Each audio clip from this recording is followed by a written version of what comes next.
After 3 appeals, dancehall entertainer Vybz Kartel and his 3 co-appellants could be released by the end of July 2024. A 3-judge panel, headed by Justice Marva MacDonald Bishop, is now reviewing extensive arguments from the prosecution and defense to make a decision.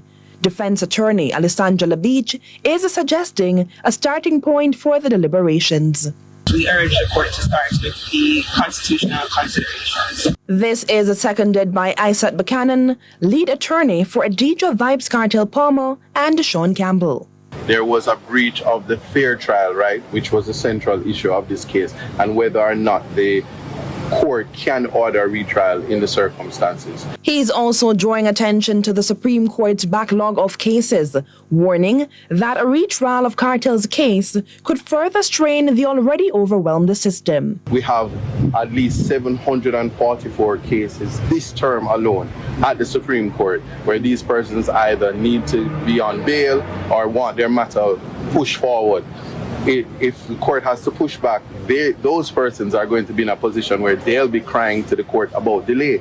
While he remains optimistic about the hearing's outcome, he acknowledges his client's apprehension. The client is anxious. There's not much you can tell a man who wants to get out of jail as to why is it being delayed or anything like that. It is a continuing breach, and that, as I said, that's certainly where it is. And so I have no comforting words for my clients, save and to say that the court has now made it clear that they're mindful of Mr. Palmer's illness, they're mindful of the length, and that certainly they have given a time, as in the maximum time that they will be able to write the judgment and be able to hand it down. The defense team, including John Clark and Iqbal Chevalier, is calling for legislative reform to tackle systemic court delays.